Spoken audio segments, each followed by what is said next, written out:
Bien, pues continuamos, ¿no? Ahora vamos con lo que es la agricultura, ¿no? Acordaos que estamos en el sector primario y ya hemos visto la parte de agricultura de plantación y ahora nos vamos directamente con la ganadería, ¿vale? Ganadería y pesca, que es lo último que tenemos que dar para acabar este tema, ¿no? Bien, ¿qué es la ganadería? La ganadería no deja de ser otra cosa, ya la conocéis, es la cría de animales. La cría de animales es para aprovechar al animal, es decir, para aprovechar su fuerza en el trabajo, con el arado y demás, yo crío animales a lo mejor para que me aren un campo o para que me den productos, tanto su carne o a lo mejor, como en el caso de las vacas, la leche, ¿no? Las cabras, etcétera, ¿no? Bien, hay que decir que actualmente el 30% del suelo de España, bueno, del suelo del mundo, se dedica a pastos, ¿vale? Y hay otro 30% que se va a dedicar a actividades relacionadas con la ganadería, pero no de forma tan directa, sino a lo mejor más indirecta. Es una agricultura para el consumo humano y parte también para la ganadería. Pero hay un 30% que son única y exclusivamente pastos para que los animales coman, ¿no? Bien, ¿qué tema es importante con el tema de la ganadería? Que actualmente, igual que en agricultura, hay muchos tipos de agricultura, aquí hay muchos tipos de ganadería. ¿Qué se está estilando últimamente en ganadería? Pues el tema de las razas selectas, es decir, modificación genética o una serie de medicamentos que se inyectan en los animales para que superen enfermedades, no caigan enfermos, etcétera. Imaginaos que vosotros sois un ganadero y tenéis 100 vacas y de las 100, bueno, 100 vacas, toros, etcétera, mezclados, ¿no? Imaginaos que de las 100 se os mueren 30 gracias a que hace mucho frío o caen enfermas por diferentes enfermedades, tuberculosis, etcétera. Obviamente no quieres que vuelva a suceder. Si te ofrecen un medicamento o te ofrecen algún remedio para que no vuelva a suceder, pues tú se lo inyectas, ¿no? ¿Qué sucede? Que esta tecnología, estos medicamentos o estas bacterias, por así decirlo, pueden afectar a la salud de las personas. Entonces, eso es algo que sí que es verdad que está regulado, pero hay, obviamente la industria va muy rápido, entonces hay medicamentos que todavía no están investigados, ¿no? Y por otra parte, es que también es frecuente que se talen bosques para alimentar ganados. Que haya suelo aprovechable para los ganados y que se decida talar un bosque para que viva el ganado y pueda comer, ¿no? Entonces, eso es una parte de la contaminación que se está produciendo, ¿no? La tala de bosques y las bacterias en la salud de las personas. Por otro lado, hay que afirmar que las estadísticas, ¿vale? De la ONU, sobre todo, hablan que, bueno, expresan que en un futuro el consumo de carne se va a duplicar, es decir, habrá un 50% más de consumo de carne. Y el otro tema que es relevante dentro de los rasgos de esta ganadería es el tema de la forma de la ganadería. Es decir, hay dos tipos de ganadería ahora que estamos viendo, ¿no? Hablando mal y pronto. Una es el hacinamiento animal y otra es la ganadería ecológica. Es decir, una es que una ganadería intensiva, que va a ser a tratar de que los animales estén hacinados, control absoluto de su organismo y demás para que sean como mercancías para poder producir. Y otro es la ganadería ecológica, que esa ya se basa más en que es una ganadería extensiva y que esté más en libertad. Estas dos ganaderías son las que vamos a ver ahora y se parecen mucho a la agricultura intensiva y la agricultura extensiva, ¿vale? Bien, vamos a ver estas imágenes, ¿no? Entonces, aquí tenemos un tipo de ganadería, aquí tenemos otra. Entonces, ¿qué diferencias hay? Pues muy sencilla. En una hay hacinamiento, es decir, están las vacas hacinadas y puestas en pila, como si fuera en fila, perdón, como si fuera una fábrica. En este caso, esta ganadería está abierta, es un campo, es un pasto para que ellas pasten por aquí libremente, ¿no? En este caso con los cerdos igual, ¿no? Están controlados. Estos son diferentes tipos de ganadería. Esta sería ganadería extensiva, esta sería ganadería intensiva. Esta ganadería utiliza el control del animal, es decir, le controla qué come, qué no come y este es su hábitat en este momento, ¿no? Esta pequeña superficie, ¿no? De esta vaca en este caso. Y esta ganadería, frente a esta ganadería que es extensiva, que bueno, que busca un poco más la libertad del animal, etcétera, ¿no? Bueno, estos dos tipos de ganadería, vamos a verlo ahora, ¿no? Bien, estos dos tipos de ganadería son estos dos, ¿vale? Extensiva e intensiva. Ahora nos vamos a meter en estos tipos. Pero antes de ellos tenemos que ver qué diferencia hay entre ganadería sedentaria, nómada y trashumante. Muy fácil. La ganadería sedentaria es aquella que no se va a desplazar para obtener alimentos. Por tanto, esta ganadería, bueno, sobre todo esta, es sedentaria, igual que esta, ¿no? Si estos animales no se mueven de aquí, sería sedentaria. Si se le proporciona pienso o otro tipo de alimento a estos animales, sería sedentaria. Por otro lado, tenemos la nómada, que se desplaza permanentemente. Si estos animales se desplazan de un pasto a otro cada semana o cada mes o lo que sea, estamos hablando de una ganadería nómada. Y luego tenemos ganadería trashumante.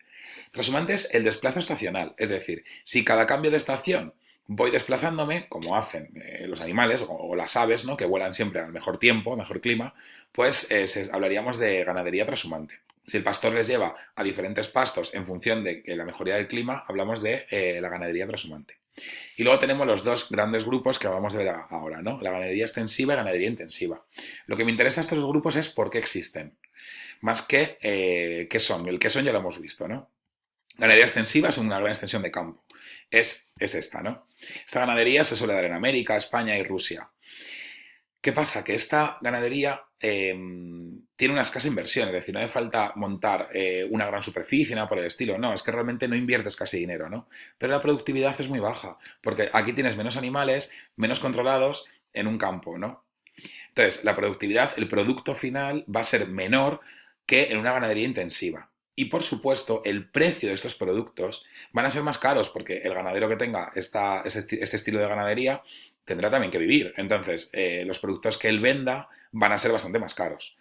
La ganadería intensiva es la ganadería industrial, es decir, explotaciones especializadas. ¿Qué se les da a estos animales? Se les da pienso. Esta es la ganadería intensiva, ¿no? En un espacio mucho más reducido, meto a mucho más animales. Tenemos dos tipos, ¿no? Ganado estabulado y ganado semiestabulado. Ganado estabulado significa por control absoluto y dándoles pienso. Ganado semiestabulado es un leve control, o un control, por así decirlo, pero no con un área un poco más abierta y que consumen productos naturales como piensos, a su vez, ¿no? El pienso es algo que ha fabricado básicamente el ser humano, que es un alimento procesado, es decir, hecho por el ser humano, que se le da a los animales. Entonces, no es un alimento natural, no es algo que deba comer un animal en realidad, ¿no? Para que os hagáis una idea, ¿no?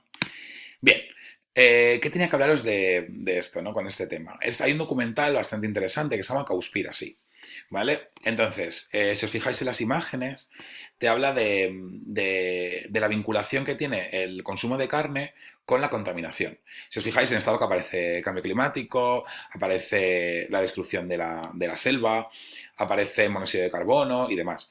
La deforestación, pues claro, porque gracias a este tipo, a la ganadería, se producen este tipo de cosas, ¿no? Es decir, para que yo pueda tener un ganado, sostener un ganado, tengo que a lo mejor desforestar un bosque. Entonces, te habla un poco, te hace reflexionar sobre esta tendencia, ¿no? Básicamente, os lo voy a explicar por encima, y es que qué consecuencias tiene o sea, qué actos están haciendo en contra de la naturaleza o de la contaminación. Básicamente es que se seleccionan razas para que sean más productivas. Es decir, hay razas, igual que hay razas de seres humanos, etcétera, también hay razas en animales, igual que los perros, ¿no? En las vacas también hay razas, entonces se selecciona la raza que da más... que favorece el consumo, es decir, que da más leche, que la carne es mejor, etcétera. Eh, Aquí entra un debate ético. ¿Por qué aniquilo una raza? ¿Por qué no sirve? ¿Para quién? Para mí, que soy el centro del mundo, ¿no? Bien.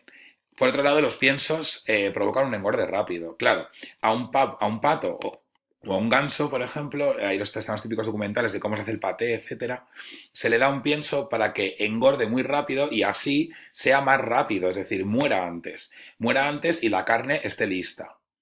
¿Vale? Porque así se produce más rápido. Yo, a lo mejor en una semana, puedo dar más carne de cerdo, a lo mejor en una semana con cerdos comiendo pienso, puedo o sea, puedo vender, no sé, imaginemos, 10 toneladas de carne, que sin embargo, sin pienso, podría conseguir vender 10 toneladas de carne en un mes. Así va más rápido, ¿no? Entonces, ¿cuál es bueno, lo que te explica Cowspiracy es qué provoca más contaminación? La agricultura, perdón, la ganadería, ¿intensiva o extensiva? A priori podemos pensar que la intensiva, ¿no? Es decir, es la que es criminal para el animal, no se tiene en cuenta al animal no como un ser vivo, sino como un producto, pero efectivamente es una fábrica y demás. Pero Cowspiracy te hace reflexionar y te dice que la extensiva también. Y que la extensiva hace desforestar los bosques. La extensiva cambia el ritmo, porque si yo voy moviendo animales, eso va en contra de la naturaleza. Entonces me cambia también la biodiversidad del sitio. Porque consumen de frente unas plantas que a lo mejor no tienen que consumir, o hacen que el suelo no sea fértil, etcétera, ¿no? Eh, y sobre todo por el tema de los antibióticos y las hormonas que meten a los animales. Eso también genera contaminación. ¿De qué se queja Cowspiracy? Se queja del consumo, que esa es la raíz del problema. El problema principal es que, ¿por qué selecciono razas? ¿Por qué hay una deforestación? ¿Por qué les doy piensos para que engorden rápido? Porque la gente necesita consumir demasiada carne. Se hace demasiada publicidad para que la gente consuma demasiada carne. Yo recuerdo que es verdad que mi abuelo siempre me contaba que él consumía carne una vez a la semana y que había, bueno, perdón, ese era mi padre. Mi abuelo me decía que consumían carne solo en Navidad. Siempre decía, es que éramos pobres, pero ahí estaba, es decir, continuaba viviendo, ¿no? Entonces, es algo que yo creo que nos hace bastante reflexionar, que la raíz de todo es el consumo, que es lo que venimos viendo en todo este temario de geografía económica, que se hace duro, pero que yo creo que es muy interesante, de verdad, chicos. Bien, vamos con la pesca. En cuanto a la pesca, se hace en mares, ríos o lagos y el 85% es del consumo humano. ¿Vale? El resto es para aceites, para harinas, etcétera. Vale, tipos de pesca. Litoral es en la costa, es una pequeña embarcación y sobre todo es para una pequeña localidad. La pesca de bajura se hace también en la costa, pero mi barco es más grande y tiene para refrigerar, es decir, tiene para guardar. Entonces, tiende un poco a acumular, ¿no? Es decir, se consigue más producto. Pesca de altura es un gran buque en alta mar. Es un buque factoría, se le llama un buque fábrica. Va ahí meses a lo mejor a coger todo tipo de pescado. En cuanto a la práctica más fuerte, es el arrastre, ¿vale?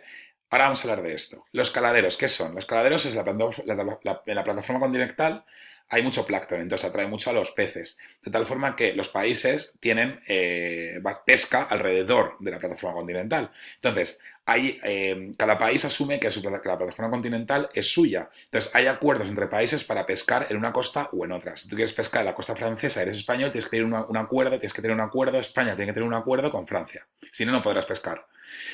Vale, ¿qué es lo que se defiende en la pesca? La explotación sostenible. Es decir, que no se acaben con todas las especies en el mar, porque si no va a llegar un momento en el que no podamos ni consumir y además se acaba la riqueza de la biodiversidad del mar, ¿no? Entonces, lo que se prohíbe es la práctica del arrastre. El arrastre es lo que habéis visto muchas veces en las películas, ¿no? Una red enorme que baja por el fondo marino y coge todo lo que arrasa, es decir, arrasa con todo. Esa práctica la están prohibiendo cada vez más. La otra alternativa son otro tipo de medidas, ¿no? Como unas pequeñas cañas unos pequeños cebos que los peces van picando y vas cogiendo, etcétera. Pero el arrastre es que se lleva toda la biodiversidad, ¿no? El arrastre sobre todo es en la pesca de altura. Bien, el examen. Queda poco y quedan 2 minutos de clase. Os lo voy a explicar muy rápido. En el examen, esta es la primera vez que lo hago con vosotros, y es que os voy a decir una pregunta del examen ya. Es decir, en cada uno queda el preparárosla o no. Podéis venir con la pregunta preparada y bueno, yo si fuera otros me haría como un esquemita y bueno, me lo estudiaría por encima o vería qué voy a contar. En el examen os voy a preguntar qué relación existe entre que os comáis una hamburguesa y la contaminación. Es decir, ¿qué relación podéis encontrar en que entre comes una hamburguesa y el cambio climático o la deforestación, etcétera? ¿De qué tenéis que hablar en esta pregunta? Os voy a dar las pistas, no os preocupéis. De todo lo que venimos hablando ahora. Tenéis que hablar de cómo se produce esta hamburguesa. Tiene carne, ganadería, tiene lechuga, agricultura. Tenéis que hablar de la ganadería y agricultura. ¿Qué tipo de agricultura y ganadería creéis que tiene una empresa de comida rápida? ¿O creéis que tiene la empresa de comida rápida? También pesca. La harina que a lo mejor se hace para el pan está hecha de harina, o sea, gracias a la pesca. ¿Qué tipo de pesca va a utilizar para producir más rápido esta comida rápida? Y luego la industria. Es decir, ya hemos visto todos los factores productivos con el tema de la ropa, cómo puede contaminar esa industria, qué tipo de salarios tiene, etcétera y demás, ¿no? Entonces, todo esto lo tenéis que contar. Básicamente os centráis en la producción de la hamburguesa, lo separáis, hacéis un esquemita de cómo es la agricultura, cómo es la ganadería, cómo es la pesca y qué tipologías tienen y cómo puede influir un poco en el planeta, ¿vale? Y básicamente es esto. Y con esto hemos terminado. la asignatura no. La asignatura en cuarto también sigue estando. Hemos terminado el tema del sector primario. Sé que que es un poco aburrido este tema, ¿vale? Pero creo que es bastante interesante, sobre todo por este producto final. Yo creo que jamás ninguno os plantearéis que podéis contestar esta pregunta. Buscar relación entre comeros una hamburguesa y el cambio climático y la contaminación. Bueno, pues me quedan 3 segundos, así que muchas gracias.